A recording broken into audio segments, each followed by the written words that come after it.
So, you're still stuck fighting the Roaring Knight. Hello everyone, my name is Kate, I'm the internet's most obscure zombie idol, and I am not a gamer. There's a reason this video is so late, and it's only half procrastination. I started working on my perfect 100% save file like a week after the new chapters dropped, and it took me months to beat Jevil, Spamton Neo, and the Knight. I checked out a couple guides, but these guides all seem to start with a base assumption that may or may not be correct. That being that the viewer is actually kind of good at the game. Well, I'm not. I spent weeks beating Jevil, I spent months on Undying the Undying, and I never beat Sans. I am not good at this game, and there's a good chance that if you're still watching, neither of you. Well, I am your guy. Welcome one and all to The Roaring Knight for Dummies, How to Get Good When You Suck Hard. So we're going to start off with our equipment and inventory. Here on Chris, I have them with the Shadow Mantle and the Twin Ribbon. You can also use the Pink Ribbon. The Twin Ribbon and the Pink Ribbon expand your hitbox for picking up TP at the cost of nerfing your TP gain. On Susie, I have the Devil's Tail and the Dealmaker. I am just kind of assuming that if you're fighting the Roaring Knight for the Shadow Crystal, you've already beaten Jevil and Spamton Neo. On Ralsei, I just have two Lodestones, which will buff our TP gain. That's to make up for the Twin Ribbon / Pink Ribbon's nerf. Our inventory, we have every multi-heal item we can get, the Spin Cake, the Executive Buffet, and the Club Sandwich. And as well as every revivement I can get, and just filled up the rest of the inventory with the lap standards. This is the setup that is recommended by some speedrunners. These are people way better at the game than me, so I took their advice. And it's supposed to give you the best balance of reliable TP gain and damage output by Susie. With this setup, you should basically always have enough TP for Rude Buster. Right, okay. Now that we've got all of that set up, we can skip past all this bullshit and get straight to the good stuff.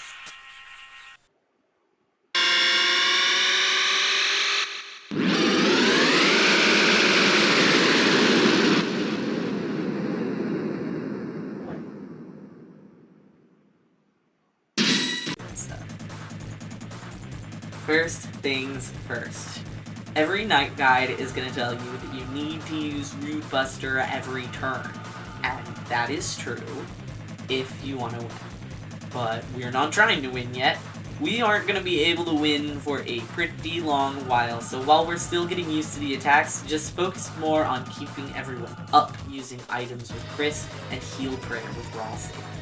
You're going to hold breath on the first turn, which speeds up your soul, and defend whenever you can, because that'll be the difference between going down in 2 shots versus 3 or 4. Go ahead and use Root Buster whenever you have the TP for it. It's good to practice hitting your confirm button right as the attack hits for the extra damage. Once you think you stand a real chance of getting to the end, you should switch to using Root Buster every turn. Save your revives mostly for Susie, keep her and Chris up using items with Chris, and to defend with Chris and Ralsei at every opportunity you have. I've got some additional tips that helped me that might help you if you are, again, a person who's not very good at the game like me.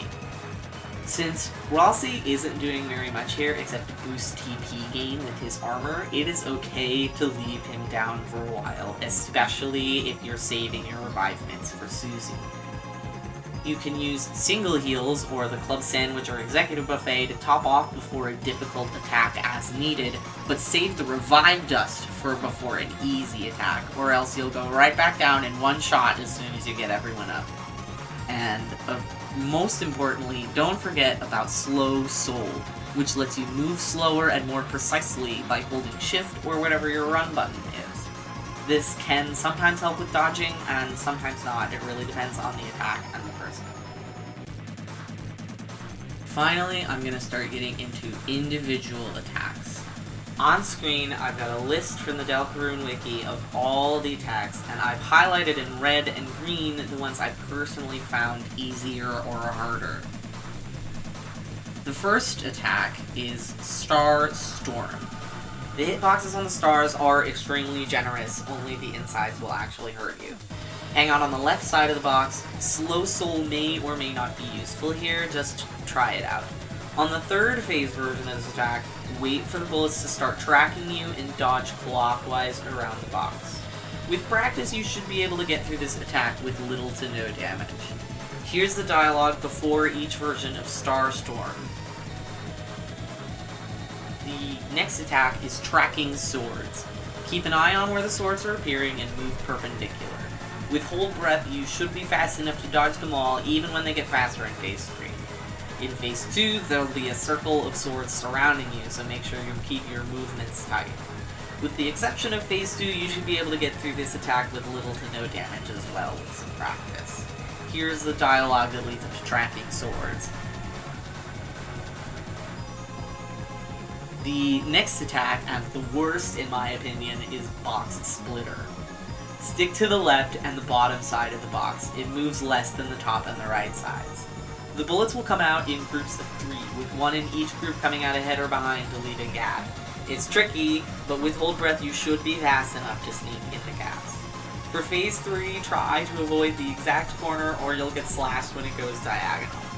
Definitely heal before the Phase 3 version of this attack, as my only advice for the diagonals is to pray. Here is the dialogue for the Box Splitter attack. Next is Sword Tunnel. This attack is definitely intimidating and it can kill you fast, but there's a trick to it. Keep your eyes on the swords over here where they spawn, and make tiny adjustments accordingly. You might find that Slow Soul helps here. I actually found the Phase 2 version of this attack easier than the first one for some reason. Just be aware that the swords at the end are significantly larger than the projected lines. Make sure you go for a wider gap than you think you need so you don't get grazed. The Sword Tunnel dialogue is...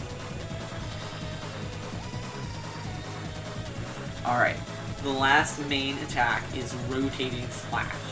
This one is, in theory, the easiest, although when it gets fast, it's really easy to get got. Keep moving to opposite sides of the box to give yourself as much space to dodge as possible. In the Phase 3 version of this attack, it'll do a spiral of slashes at the end a la Sans, so stick close to the center for that or else you won't be fast enough to get around it. The Rotating Slash dialogue is here. And the very last attack is the Roaring. This fills up the whole screen with bullets from the Star Storm attack, and it lasts a very long time.